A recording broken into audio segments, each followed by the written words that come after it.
Welcome. I'm Kinetic Symphony. I hunt down and report on mysterious and weird true stories, from glitches to the paranormal. This is my weekly compendium, ending Monday, October 18th, 2021. Case file number 335, written by Leopard Dot. She sensed that something was wrong. All she could taste was asphalt. This is the type of story I probably wouldn't believe if I just read it, so I'm including screenshots.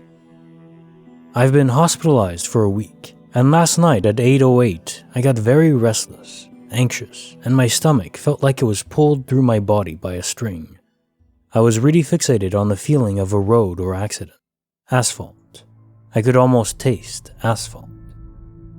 My boyfriend was out driving, so I called him and asked him to please drive safe and be careful. He made it home and I thought nothing of it, until my niece texted me this morning. She was out on her motorcycle with friends and slid on a turn going 80 kilometers an hour.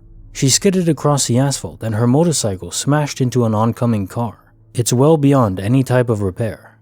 She's gonna walk away with a broken ankle, that's it. I didn't connect the dots until I realized she crashed between 8:09 and 8:11. The police were alerted of the accident at 8:12. Honestly, I'm a little bit freaked out. The screenshots are of me calling my boyfriend at 8:08, a screenshot of the news article showing the police were alerted at 8:12, and the last one from my niece and her wrecked motorcycle. Case file number 336, written by Save Video. A class repeating itself, but no one notices. I'm in culinary arts. We're watching a video about knife cuts. I remember most of this video word for word. After the video, our teacher sends us an assignment through Google Drive, as Canvas was down for some reason. After everyone's done, we celebrate by spending the rest of the class period making smoothies. Next time that I have that class, 2 days later, we're watching a video on knife cuts. We already did this, but okay, whatever. Same video, word for word. I'm just kinda surprised nobody called it out. After that, we do an assignment for the video. For some reason, Canvas was down, so the teacher sent it via Google Drive. I'm very confused. Nobody says anything about doing the assignment before, so I look for the copy I did yesterday to show the teacher. But it doesn't exist. Nobody has the old assignment, and nobody's done this assignment before. What the fuck? I'm freaking out, but I don't say anything. I'm kinda the quiet kid. You know what we did after the assignment? We made fucking smoothies. What the hell happened? Case notes. Alright, so not too much to say here, it's probably a time loop. But hey, look on the bright side. You got to have smoothies twice. Not bad. Case file number 337, written by Wrathful Vengeance 13. This one is all about caulking. You have to make sure to seal those cracks. And hey, you never know. Maybe it'll be evidence of a glitch in the Matrix. I have a workbench in my garage that I built myself. A 3x6 frame with 4x4 legs. A mild steel top bolted down with a thin backing to keep crap from falling down the back and to hold tools. After putting the mild steel plate down, I realized tiny parts could fall in between the back, between the cracks. So I caulked it. Fast forward 2 years. No freaking caulking. I kid you not. There was nothing. Clean. No evidence anything was ever there. Hell, you'd think after 2 years some dust or tiny nuts and bolts or anything would have fallen back there. There just wasn't anything. I thought to myself, well, I might have to go get some caulking because the one I used was the last one I had, and I specifically remember putting a bolt on the end to save it, and then taking said bolt out to use it for something else. Look around and sure as hell, the caulking gun, which I had recently cleaned and hung back on the tool rack, was sitting there with the caulk in it, with the bolt on the other side of the garage. What the actual fuck? I did, however, have a near-death experience recently, and I'm thinking I died in that timeline and reverted to a similar one that didn't have caulking. Case file number 338, written by ZBug13. A tattoo shop made the world go silent. I live in a fairly small town where everything is in close proximity to everything else. I had plans with my friends on this particular day. But I also wanted to spend time with my dad, so I had breakfast with him and then planned to walk up the road to the Starbucks to meet with my friends.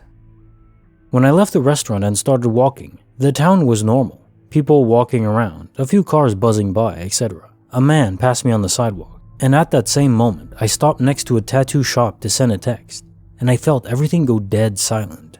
I looked up from my phone and saw nothing. No cars, no people. The man who had just passed me was nowhere to be seen. Not a single bit of sound anywhere. I turned a full 360 degrees a couple of times, stepped forward, and the world seemed to resume. A car whizzed by, a bike bell rang, people talked on patios, everything. All these things in extremely close proximity to where I was just standing.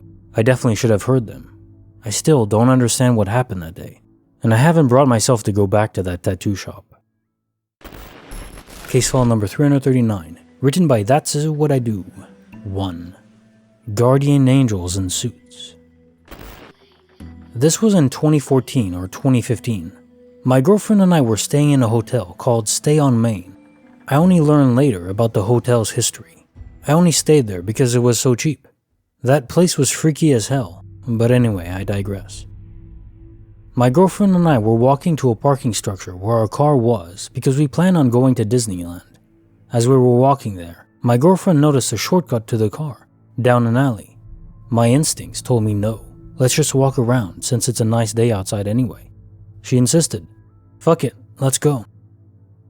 As soon as we turned into the alley, I noticed right away that a man in a hoodie quickly turned and followed us down the alley as soon as we went. I told my girlfriend under my breath, don't freak out, but we're being followed. I told her to run and get help while I fought him off. As we started to pick up our pace to create distance from him, I noticed that this alley is a dead end. There's no way out but to go back from where we came. This man was closing distance on us, had his hands in his hoodie pocket by the belly. I made a fist with my keys as I turned around to face him, ready to fight. We pass a dumpster. I swear to God, guys, 2 men in perfect business suits with briefcases say good morning and pass us, walking very fast. They popped out of nowhere. They had black sunglasses, were white and tall, at least 6 feet. I couldn't say anything. I couldn't give them the greeting of the day back. I was in shock. This man that was following us had turned around and sprinted out of the alley. My girlfriend and I followed the 2 suited men out the alley back to the public streets. The hoodie guy was nowhere to be seen, but then we somehow lost the 2 men in suits. I swear to God, they saved my life and my girlfriend's, now wife. I'm convinced they were angels who protected us from a potential tragedy. I still give my wife crap this day about taking that shortcut through the alley. Case note. So this reminds me of a movie where angels in suits were directing the life of someone, directing them to fall in love with another person. Or no, I think they were trying to keep them apart. I don't remember what the movie was called, but this gave me vibes of that, like angels planning out our life. You weren't supposed to die then, so they had to intervene. Maybe your wife deciding to go into that alley was off script. Case file number 340. Written by MRR224, the most beautiful apple pie that ever glitched. My mother was diagnosed with a terminal illness very suddenly. She went from working full-time as a nurse one day and unable to walk unassisted the next. It was a tragic shock for my entire family. In planning for her 24/7 care needs, my partner and I quickly decided to move us and our young children in with my parents to assist with cleaning, meals, and care, etc. Unfortunately, my mother ended up never leaving the hospital's care and died 1 month after the diagnosis. We stayed living with my parents for a few months after her passing, as it was comforting for all of us to navigate a new normal together. Important to mention, my mom was an incredible cook/baker and did most of the meal preparation for my dad, who loved her talent in the kitchen. A few weeks after she passed, I was making dinner at my parents' home, and suddenly, the entire kitchen smelled like apple pie. I actually checked the oven to see if I had inadvertently left something in there. It was so intense, like a candle had been lit, but there was no explanation, no pie or even apples to be found. The delicious smell gave me the urge to make an apple pie, which was not something I would typically want to do during the work week. So I asked my partner to pick up apples and I found a recipe of my mother's and went to town. When my dad came home and discovered there was an apple pie, He became emotional and told me he had been craving apple pie that day and almost called my mom to request one. You know when you automatically reach for the phone to call the person you were in communication with on a daily basis, and that feeling of shock and sadness when you remember reality. It gives me the chills thinking about it, and the pie was delicious. Case notes. All I can say is that I'm touched reading this. Thank you so much for sharing with us, and I'm so glad you got some kind of closure. Plus a delicious apple pie. I bet your dad felt amazing after that. Beautiful. Case file number 341, written by Cat Powers for Life, a glitch of Forky dimensions. June 2019. I move in with my boyfriend. I own 0 kitchen utensils. He has a cheap set and we use it. July 2020. My mom bought us a new set of silverware. It's a pretty fancy set, aka very solid and not the Dollar Tree set my boyfriend owned. We get rid of every fork, knife, and spoon we own. Approximately January 2021, an old fork appears. I do not understand how it had been hidden until now, but I like the fork because it's perfectly sized for me. From here on out, I get excited when this fork is clean. We don't use a lot of dishes and maybe use the dishwasher twice a week. Today, we empty the dishwasher. We have a sink full of dirty dishes, so it's not like we magically emptied our washer and pantry or something.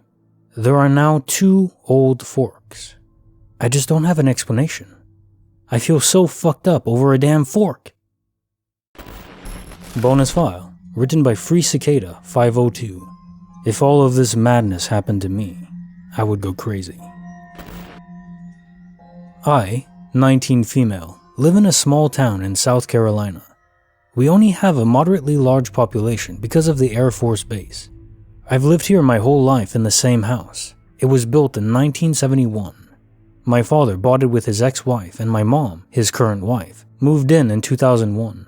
I was born in 2002. I'll start at the beginning, but I will mention that I do have a rather fucked up memory, so I may be forgetting things. For as long as I've been alive, there have been footsteps in the attic. I always tried to rationalize it, just thinking that this is an old house. It's bound to make noise. But a couple of months ago, I heard bells jingling in the attic, like our Christmas decorations. It was above the bathroom and the footsteps are usually above my room, which is right next door. I told my dad about it, and he went to check for animals. He didn't find any. Couldn't even find a place where they could have gotten in. He told me I was hearing things and I probably needed to go to bed. So I did. Then I started hearing what I can only describe as footsteps coming from inside the walls. My mom heard it too. So did our cats. At one point, it was behind our coffee maker, and we were both standing there, scared that it was a mouse or something. Our cat, Katniss, was desperately trying to find it, but couldn't. My mom told my dad this time. An exterminator came out, but couldn't find anything. The noise persisted. Then I heard noises coming from the faucet in the bathtub. It sounded like someone was trying to force the faucet out of its place. I told my dad again, thinking there was a problem with the pipes. He found nothing. The footsteps and wall noises are continuous, but seem to get louder at night. I don't know if it's just because the house is quiet at night, so it sounds louder or what. I should mention that our attic is very short and hot. It's not possible for a grown person to stand upright. So no, we don't have someone living up there, and like I said, my dad checked and found nothing. Then it started messing with our dogs. We have 3 dogs. In order of age, we have Amber, Bouncy, and Zoe. We previously had Little Bit, who was older than all of them, but I'll get into what happened to her later. Whatever it is, loves to annoy Zoe. She's the most skittish. She's terrified of our cats and will literally move off the couch if one of the cats gets near her. They've never attacked her. She's just a scaredy cat. Zoe will often wake up and snap at something on our back, specifically when she's laying in the big dog bed that we have in the living room. She'll snap at it, lay back down, snap at it again and decide it's not worth it, and gets up to move. This doesn't happen to either of our other dogs or our cats when they lay there, only Zoe. There's nothing that could be touching her, and it's not fleas because she only does it when in that bed.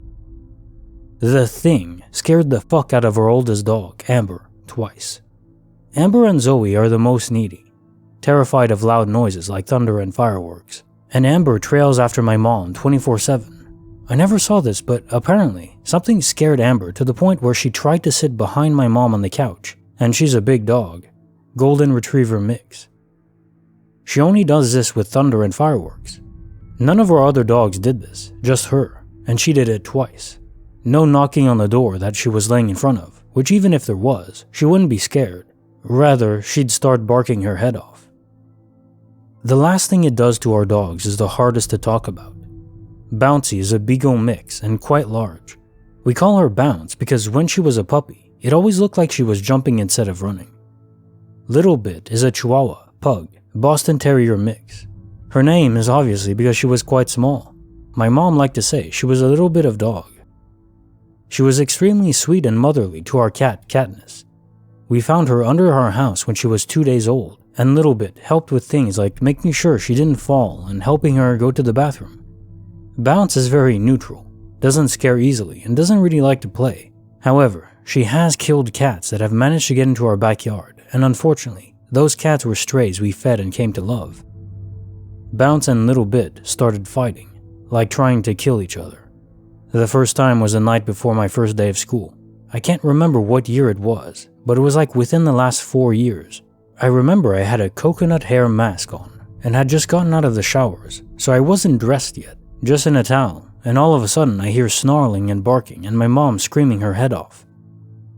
I go in there and we have to physically pry them off each other. Little Bit was injured, but not bad enough to go to the vet, so we just separated them and they eventually got over it, but they still ended up fighting several more times. I've gotten injured before trying to stop them, although I know they didn't mean to hurt me. I remember one time my dad straight up picked up Little Bit and Bounce was attached to her throat and was also in the air. Eventually this stopped, though only until a couple of months ago. This was at 3 a.m. I remember very vividly because I was trying to sleep but was on my phone and my mom called me out of my room. And I was like, what could you possibly want? It's 3 a.m. and as far as you're concerned, I'm asleep right now. Her yell was urgent though, so I didn't even bother putting on my shorts. I just ran into the kitchen. She screamed that they were fighting again and she needed help. I ran out there with a flashlight, not even bothering to put my shoes or pants on, and had to pry them apart by myself because my mom didn't even move from the back porch. At one point, I even hit Bounce in the back with the flashlight because she just wouldn't stop and I couldn't separate them. I was screaming for my mom, and I'm surprised I didn't wake the neighbors with how much I was screaming. It's so fucking terrifying seeing two animals you love dearly trying to kill each other. Anyways, I eventually got them apart and held Little Bit back. Oh, by the way, I forgot to mention, earlier in the day, Bouncy had come inside with blood on her, but we didn't know what from. My mom called Bounce up to the porch and let her in the house, and Little Bit was just standing there, and when I tell you I've never seen her look like that, it looked like she had just reverted to, God, I don't even know how to describe it. It's like all the personality and sweetness just drained from her, and I was reminded that she's an animal. She looked so terrifying. I was a sobbing mess and was literally hyperventilating. I just sat there at the kitchen table with a washcloth, just sobbing and cleaning the blood and dirt off me. My mom woke up my dad and he had the audacity to be inconvenienced. I don't have the best parents, but that's another story. My mom decided that this was the last straw and one of them needed to go, so we ended up taking Little Bit to the SPCA. But don't worry, we know she was adopted and is fine now. But it came out of nowhere. I have a video from when Katniss was a kitten, and she was literally giving Bounce kisses on her face. I have no fucking clue what happened with them. This is so long, I'm sorry, but now I have to get into the actual hardcore crap, if you will. The first experience I remember was actually with a friend. I think it was in middle school, so this would be around 4 to 7 years ago. So I was friends with this girl, Kaylee. She lived down the street and she would often come over to my house after school and would sometimes stay for dinner before walking back home. That day was one of them. We had been in my bedroom that I shared with my older sister, Tori. Not sure where she was, but she wasn't in the room. My grandparents had this bench filled with toys that they needed to get rid of because we were older and no longer used it, so we were allowed to pick some stuff out and brought those things, along with the bench, home. One of the things I picked up was a Scooby-Doo stuffed animal. Apparently, it was called the Friday Night Scooby Stuffed Animal. A flashlight was attached to his hand, and whenever you turned it on, there would be a ghost shadow on the light, and he would say something like, "Cover my eyes, too scary," in his iconic Scooby-Doo voice. I can't remember all the phrases he said, but there was only a set number of them. I had it turned off with no batteries because it was purely just decoration. It had been sitting on the floor in front of my sister's bed, which is on the other side of the room from the door. Me and Kaylee were called for dinner, so I let her walk out of the room first before turning off the lights. And I kid you not, this thing goes, "Turn back on the lights, too scary," at the exact same time. Me and Kaylee run out of the room. I didn't even shut the door, and we're screaming about how it just talked without batteries in it. My parents don't believe me, of course. So we ate, Kaylee went home, and I ripped the wires out of that thing and threw it away. Before anyone asks, no, my grandparents' house is not haunted. I went over there pretty much every weekend and never experienced anything, so nothing was attached to the bench or the stuffed animal. Also, none of the toys my sister brought back ever did anything, just my Scooby-Doo toy. Okay, so I have like 2 more stories, so bear with me. So my sister moved out when I was 11. I'm 19 now, so I have our room to myself. It's weirdly shaped. Basically, it's a box, but they didn't finish one wall, so there's a little bump out area. For the longest, my bed was in that little nook. We had bunk beds that were in that nook. Then we had custom built beds by my dad that were like loft beds, and mine was in that corner. Now I have a proper bed that's too big for it now. I have a desk there with all my makeup. The bedroom door is like next to the wall that the desk is on, if that makes sense. So the door is like across from my desk, through my closet. I'm explaining this horribly. My point is that I can't see my bedroom door from my desk, even if I was facing the center of my room. So I was sitting there doing my makeup when I see this black figure out of the corner of my eye. I immediately jump, thinking that my mom had snuck into my room without me noticing. But my door is squeaky as fuck. I almost always hear it. So I turn around, lean around the corner, and the door is closed. No one is in my room. I'm looking around like, okay, what the hell did I see? As I'm looking around, I see a black hand coming from my wall on the floor directly in front of the door. I had a piece of paper on the floor, so I figured that it just blew up and I just saw the shadow. So I went back to doing my makeup. I took some pictures, took it off and sat back down on my bed, which is across from my desk in the corner of my room. Then I noticed the paper is too far away from where I saw the hand. It is possible that the paper moved in the time I was at my desk, but that doesn't explain what I saw standing in the middle of my room. Now for the latest thing. I have a weird sleeping schedule right now. I'm unemployed and not going to school. I graduated in 2020. I woke up yesterday around maybe like 2 a.m. Anyways, my dad left for work at 4 a.m. like always, and my mom went to bed around 3 a.m. So I have the whole house to myself. I got up and heated up some leftovers. I got something out of one of the cabinets, but left it open because I knew I had to put the thing back, so what's the point? Mind you, our house is old, like 50 years old. Everything squeaks, even the cabinets. So I'm standing at the microwave, ironically it's right next to the coffee machine, and I turn around to put it back, and the freaking cabinet is shut. Now I know I have a bad memory, but I wouldn't have shut it. I don't shut cabinets unless they're low to the ground where my cats can get in there. So how did it close? I should have heard it. It's a very squeaky door. I literally have to open it a certain way when my mom is asleep because I don't want to be too loud. So I just ignore it and go to my room. While I'm eating, my mom screams for me and sounds absolutely terrified. I thought she got mad at me because I accidentally woke her up. I just yelled, "What?" Pause real quick because something just happened while I was writing this. I heard noises and my mom yelling. So I just left my room and my mom said something in the bathroom scared our younger cat, Ivy, and she came running out of the bathroom. So that's great. I hate that bathroom. Crap always happens in there. Anyways, back to this morning. She yells for me and I just yell back, "What?" She doesn't respond, so I'm like, oh great, she's pissed. I open my door and just see my mom sitting up in her bed, and I'm like, yo, what the fuck? She says she heard a female voice and it sounded like it was at the foot of her bed. I'm like, great, someone broke into our house? I go into her room and shut the door, leaving a crack open. I grab her phone and ask if we should call the police, but she says no, so I decided to check the house. I knew I had let the dogs out earlier, but was certain I locked the doors after getting them back in. I turned on the flashlight on her phone and walked around, checking the front and back door, and they were both locked. I didn't bother checking the windows because our house is pretty impossible to break in. I knew no one was in our house. She's still sobbing when I get back to her room. She said that it was feminine, but it didn't sound like words, just mumbling. 2 syllables. All of my family members have 2-syllable word names, so it might have been a name.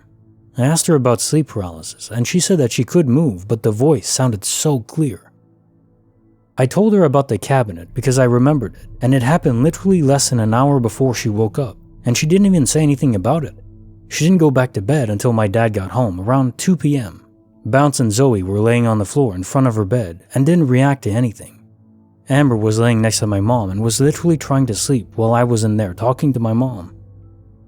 Katniss and Ivy were laying on the couch in the living room, and none of them reacted. I don't know if she saw anything. There may have been something there, but my mom is pretty blind without her glasses.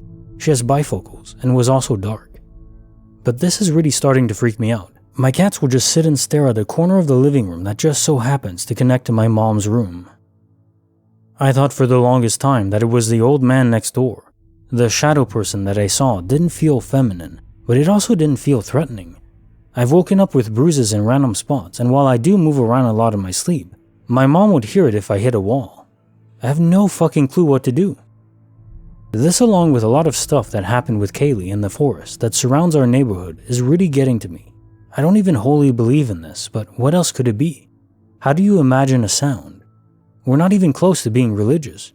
I'm not really looking for tips, I just needed to share this with someone who will believe me. When I told my parents about the shadow person, they straight up laughed at me, so I can't even imagine what my dad will say to my mom. I saw her sobbing. She looked so scared.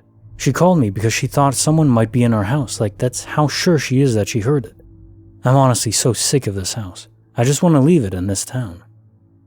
There's a lot more that I didn't mention, like all the stuff that happened in our bathroom, and some other stuff that's happened in my mom's room. Oh, and if you were wondering, the place where our dogs fought outside is right in front of that fucking forest. Something is in those woods, and it's terrifying.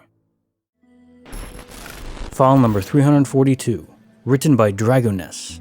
Repeating classroom days, with witnesses. I started a new job at an elementary middle school a couple of months ago as a paraprofessional. I'm typically in the regular classrooms, sitting at the back table and doing the same worksheets and notes that my 4th to 6th grade kids' whole class is doing, so that when they need extra help later, I have the entire assignment to reference.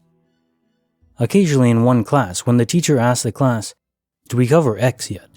I will check my own binder or folder and confirm whatever the kiddo says, because it's my job to have all that work, and if anyone is going to remember, it's going to be the adult woman who's getting paid to do 5th grade classwork, right? Lately I've been totally wrong. For example, I'll come to work on a Wednesday and do classwork as usual. Whatever time passes after that day of work, I will vividly remember doing notes on whatever topic they learned about.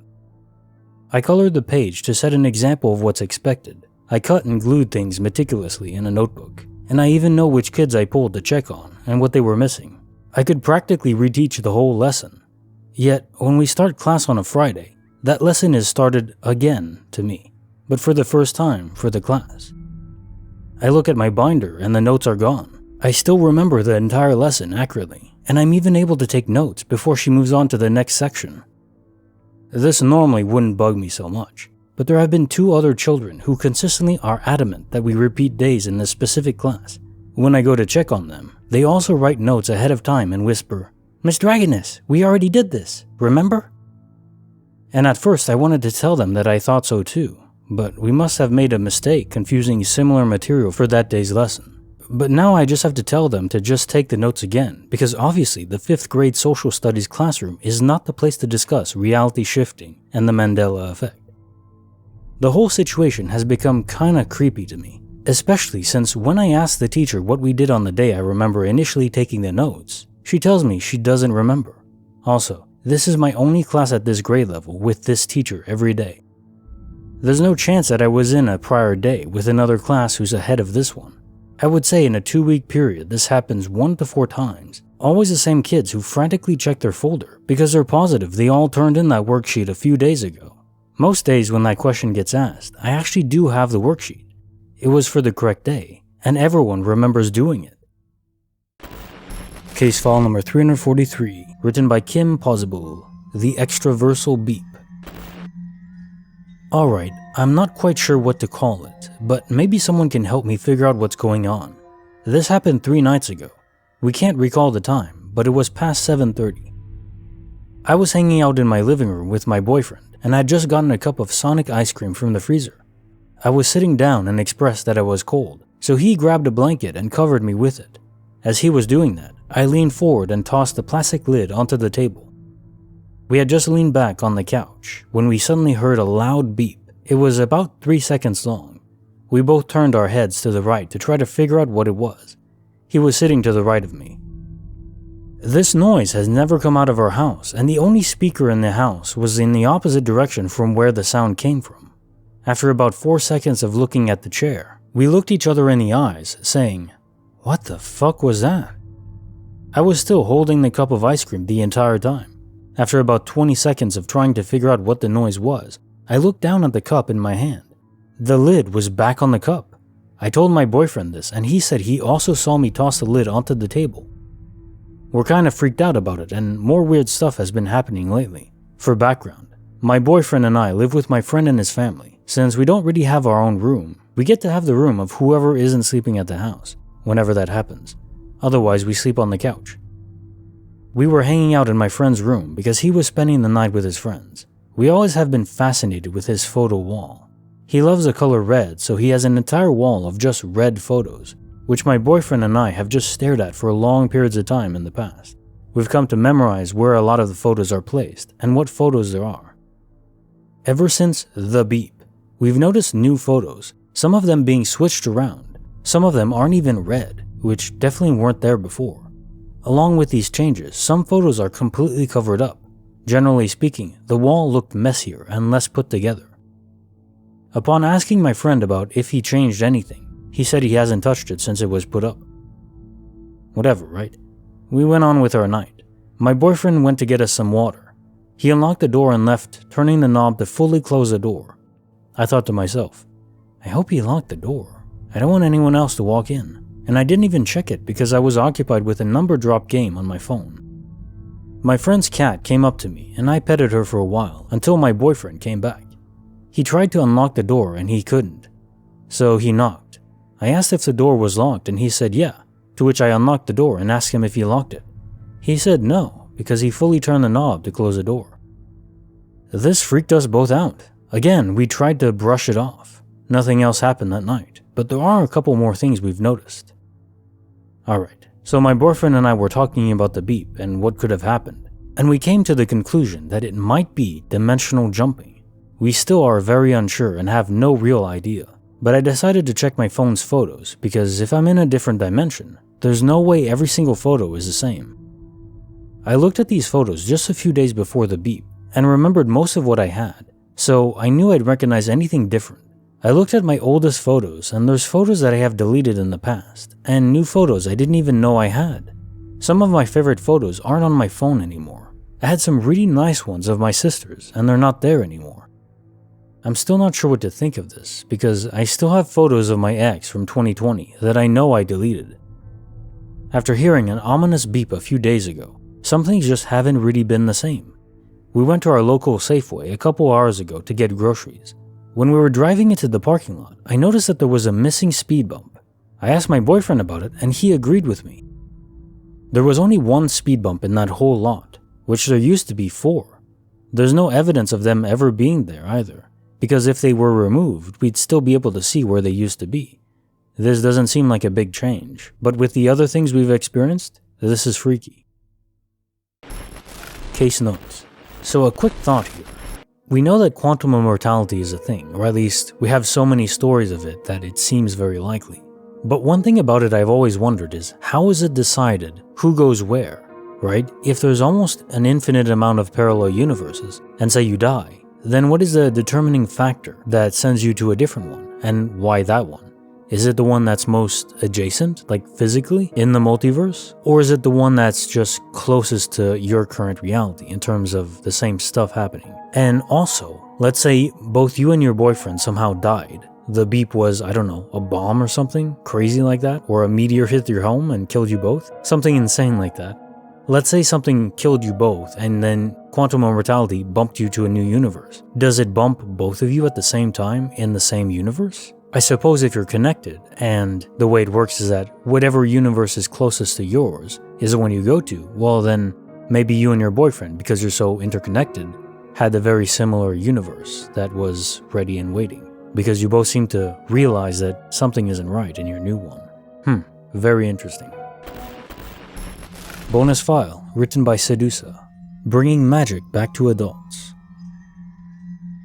In 2017, I was doing a lot of activism work, driving from Fredericksburg, Virginia, where I resided at the time, to Washington, D.C. and Richmond.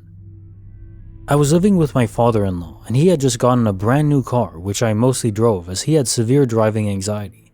During some point after getting this car, I started feeling paranoid about commuting so often, and tried to convince him to let me drive for Lyft so that I could stay local and make more money. My dad didn't approve, and I was very frustrated because he had been fine with me delivering packages with the last car we had. It was a rough summer for me in many ways. I had another job offer with a non-profit located in Richmond, so I was excited to head out there for my first day of work.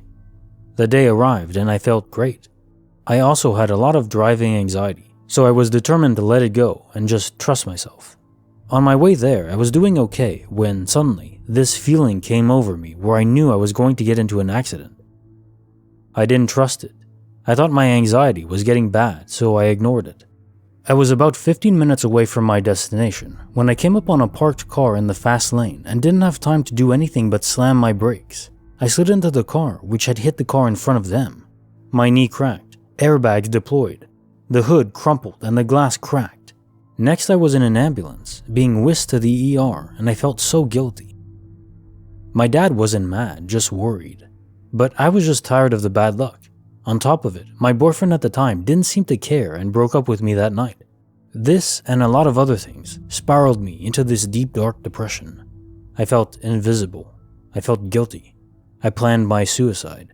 I set up a GoFundMe so my dad could afford to move on, but didn't tell anyone what it was for, citing my knee injury.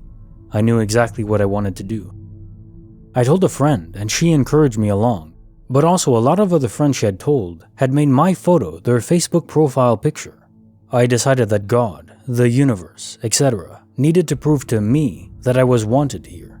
Yes, I know how egotistical that sounds, but this is how I felt. I mentioned that I practiced sorcery in my last story. Well, I let go of my titles and identity. I knew nothing. I wanted to be a clean slate. I sat in a room with a yellow candle and meditated for 7 days. I absorbed everything, but attached to none of it. Kundalini meditation, sacred geometry, even fairies. I assumed that I knew nothing at all, and was open to anything. One day I was sitting on my futon, and I just knew I was telekinetic. I've had instances of it before, but I just felt different. It was like something was telling me what I had to do, non-verbally. I felt I had to use my pineal gland, and then I could close the door. I turned off my fans and made sure my windows were closed, and I decided to give it a try. It took about 20 minutes, but the door did close. I know what we as humans are capable of, but we are told we are foolish to believe. I haven't had the choice to not believe, because it had been evident to me since childhood. I'm sharing this not because I want admiration, but because we need to be all we can be, and not let anything divide us. I truly believe the possibilities are endless. I know it's not a glitch per se, but part of me feels it's my duty to bring magic back to the adults who lost touch or forgot who they used to be, because life became mundane. And always trust your intuition. Case file number 344, written by Ace No 5073. A bright pink collar on their cat, for which neither of them put it on. So this one is a bit tame, but I know it really happened, and my girlfriend and I don't understand how. It happened sometime close to a year ago. So we have 2 cats that were still kittens at the time. One of them hated wearing her collar. She would bite at her neck, trying to get it off. So it'd been a month or more since she last had her collar on. We're getting ready to leave, and as I'm waiting for my girlfriend to get ready, I grab the laser and play with the kitties for a few minutes. My girlfriend thinks it's cute how they play, so she starts recording and saves it to Snapchat. We leave shortly after, are gone for a few hours, and come back later at night. When we get home, our kitty is laying on a towel in our guest room, calmly napping with her bright pink collar on. I noticed it, but kind of ignored it, and a minute later, my girlfriend yells for me to come. She noticed the collar on her. She's asking me if I put it on her. I keep denying it. She started freaking out because she had been feeling like someone had been coming into our apartment, etc. She didn't put the collar on, and I didn't put the collar on. No one else had keys. Our door was locked. I suddenly remember the video taken 30 seconds before we left. We go back and watch it over and over, but sure enough, our two kitties are playing and she doesn't have her bright pink collar on. We still don't know how she ended up with it on, and since that day, she still doesn't wear a collar. Case file number 345, written by Griffith Lee. On a cold, snowy night, I was led by a guardian to save a woman and her child stranded. Okay, so I've never particularly considered myself a believer of the paranormal, nor am I a complete skeptic. I mean, I turn all the lights on to go to the toilet if I've watched a scary film, or been reading some decent r/paranormal stories, so I must believe, at least to an extent. Bit of backstory. My dad lives in the Scottish Highlands, has done so for the last 20 plus years, and I drive the 14-hour round trip to visit as often as possible, 2 to 3 times a year. I've always loved this journey, especially if I'm by myself, as there's around 2 to 3 hours of motorway, highway, followed by back roads through the mountains, through forests, and around lochs where I can put music on and pretty much just switch off. For the most part, there's little to no phone signal, so I generally download a couple of playlists before I go, pop my phone in its holder, and blindly follow the sat-nav until it loses signal. I've been doing this journey for years, so really I have no requirement for the sat-nav, but I love to try to beat the ETA. It can also be quite handy when it has a signal to let me know if there are any accidents or diversions ahead. Anyhow, on this particular journey I was coming home. I'd set off at nightfall as there's far less traffic on the overnight journeys, and less chance to get stuck behind holiday makers, especially caravans. I fucking hate caravans.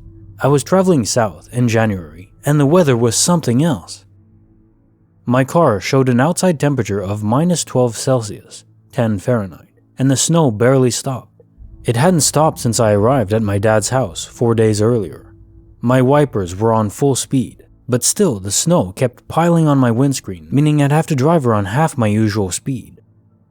Every now and then, there'd be a short break in the snowfall, and everything just looked magical. It was like driving through a Christmas card. Looking down into the valleys, everything covered in a thick white blanket and lit up by the dim glow of the overhead moon, making it possible to still make out the river weaving its way through the cracks in the deepest crevices, reflecting what little light there was. On these roads, there's nothing in terms of lighting, and what's worse, there can be quite often a large drop on either side of the road. Couple this with 3 to 4 feet of fresh snowfall and an inability to see any of the road, and you've got the potential of a lot of accidents. In order to combat this, there's 8-foot-high sticks at the side of the road with reflective tape at the top, red on one side and white on the other. Drive between these and you should be okay. So I was driving and driving. The snow just hadn't given up, and I was focusing on the red and white reflective tape to keep on the road. Up ahead, I saw the dim taillights of another car, a welcome sight as it was the first I'd seen in over an hour. Everyone else must have known that it was a bad idea to be out in this. Instead of focusing on the reflective sticks, I was now focusing on the taillights of the car ahead. I couldn't quite work out what make or model it was. A lightish, whiter light gray SUV of some sort. Holiday makers. I thought this because I could make out the roof box and bike rack. They too must have ignored the warnings to not drive tonight. When I sped up to try to make some ground between us, it seemed to speed up too. If I slowed down, they slowed down too. The space between us remained constant no matter what. I decided that my headlights must have been annoying them in the rearview mirror, so I kept the distance as it was, blindly following their lights whilst being mindful to try to keep my tires in the most shallow bits of snow on the road, avoiding the occasional snow mound. A bit of time lapsed. I have no idea how much, as I'd now switched off entirely, listening to my mix of 90s old school dance, the howl of the wind and splat of snow on my windscreen, and, in between wiper switches, watching the red lights ahead of me, glowing in the dark like the eyes of a demonic beast, intent on keeping its distance. I'm very aware that I'm getting carried away writing this, but it's been a while since I actually wrote anything, other than the daily emails to clients and customers. It's quite nice to be able to put my memories down on a physical format. I noticed the car ahead start to take a turn on the road and felt a very sudden sense of sadness and loneliness. I was losing my travel buddy, the only other sign of human life I'd had for the last few hours. I then realized that having been so intent on following the car in front, I had no idea where I was, which isn't an issue. I essentially just had to stay on the same road for 3 hours until I reached a fork in the road, turn right, and then onto the main road and see a little roundabout. Bizarrely though, my sat-nav now just displayed lost GPS signal and had me as a dot on the white background, convenient as everything was covered in snow. It never did this. It had usually downloaded enough of the route to at least keep the map on screen. It was then that I got an overwhelming urge to follow the car ahead. I knew I shouldn't. I literally had no turnings I needed to make off the road, and I really didn't recognize the road they were taking. And, the more I think of it, I've never noticed a turnoff that goes down the side of the mountain like this did. But maybe I just never looked. I decided to follow it. Of course I did. If I ever think I shouldn't do something because it could end up in regret, I'll probably do it. Although as I neared the turning, I started to doubt myself and thought I should stay on my road, but no matter how much I wanted to keep the wheels going straight, my hands and body wouldn't allow it. I turned off. I didn't recognize this new road. I didn't recognize my old road when I was on that either, so it really made no difference. Everything was white, everything was dark, lots of trees and the reflective sticks. If anything, it looked exactly the same, like I hadn't turned off at all. 10 to 15 minutes later, the car ahead started pulling away from me, only slowly, but faster than I wanted to drive in these conditions. So I let it. It couldn't really get away anyway, as there was nowhere to go from this road, so I figured I'd see it again shortly. Another 10 minutes or so passed, of driving alone, and then, in the distance, I spotted lights again, and this time I was catching up, quickly. The lights were flashing in the dark distance. Amber. Nothing. Amber. Nothing. Great. My travel buddy has got their hazard lights on, and they've stopped. I decided I'd have to pull over and see what was wrong. As I pulled up behind my buddy, a white Audi, possibly a Q3 or Q5, I'm not sure, I noticed the amount of snow on their car, surely far too much for them to have just stopped, and there's no tire tracks for me to pull into. But it was 100% the same car I'd been following. I came to a stop just as a woman in a big blue coat ran into my window waving her arms. I'm not the most empathetic of people, but it didn't take me much to read the relief on her face and see that she'd been crying. She'd had to pull over because she had had a puncture and then explained she had been waiting there, unable to call anyone as there's no signal, and thought she'd have to wait until the morning before she could leave. She'd had her ignition on while she listened to music and tried to keep the DVD player running for her little one, pressing the heated seat button each time it turned itself off until it wouldn't come back on. Her battery had died. I thought she was being a bit dramatic. It was literally only a few minutes since she'd pulled away from me. She can't have been there long. Over 4.5 hours. That's how long she said she'd been there. Over 4.5 hours sat in her car with her 18-month-old child in minus 12 Celsius temperatures with no phone signal, food or drink, and no way to heat the inside of the car up. So this was in the car in front of me for the last 2 hours, but it looked exactly the same, even down to the dark gray roof box and bike rack. Coincidence, right? A big one. But that's all I can say, logically, I think. I suddenly felt angry that the car in front of me hadn't stopped to help. Maybe they thought I would. That's a bit presumptuous of them. I asked her if she'd tried to flag them down. A look of confusion or concern spread across her face. She told me that there hasn't been a single car go past while she'd been there. But I stopped myself from going any further, from explaining that I'd been following a car that didn't exist for over 2 hours. She was scared enough, from being sat here in the dark for the last few hours. I jumped out and looked in her car, assisted by the light from my headlights. I saw her little one was fast asleep. I asked her if she wanted some coffee from my flask, and she said yes. I knelt down in the snow. She'd already tried removing the nuts and had left the wrench on the floor, next to the wheel. It was covered in a layer of snow and freezing cold. I jacked up her car, removed her tire, and replaced it with the pitiful space saver from the boot. I lit a smoke and pulled my car next to hers, connected the batteries, and instructed her to start up her car. Once it came back to life, we stood and spoke. Asked her where she was going. "Sterling," she replied. Brilliant, I'll follow behind you. Again, I thought. That's on my route. She thanked me for helping her, for talking to her, and for calming her down. She thanked me for the coffee and gave me a quick hug. Quick enough to be meaningful, short enough to not be overly awkward from a stranger. She got in her car and set off. I got in my car. I sat for a moment, staring at the all too familiar taillights of the white grayish SUV with a roof box and bike rack, lit up a smoke, and set off.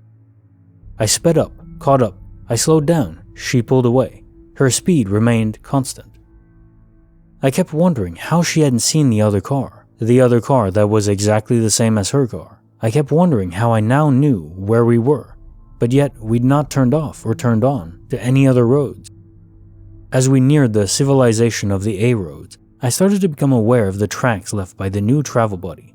The tracks in the snow were left by their tires. The tracks in the snow that I'm 99% certain weren't there when I was following her, or the other her, before I had stopped and offered her coffee.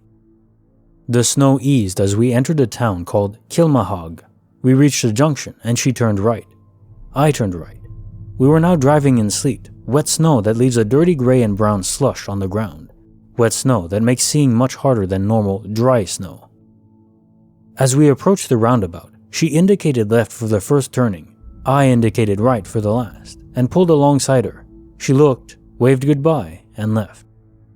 Someone, or rather something, took me that way that night, diverted me from my normal route, made me feel as though I had no other option but to follow that car, guided me to a stranded woman and her child in freezing conditions with no food, water, or heating. I'm still unsure how to explain it. I have not really thought about it too much.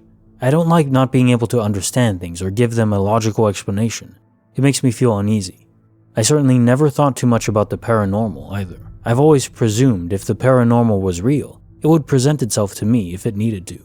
If not, I'd live in blissful ignorance. But now I don't know, and to me, that's worse than knowing. Edit.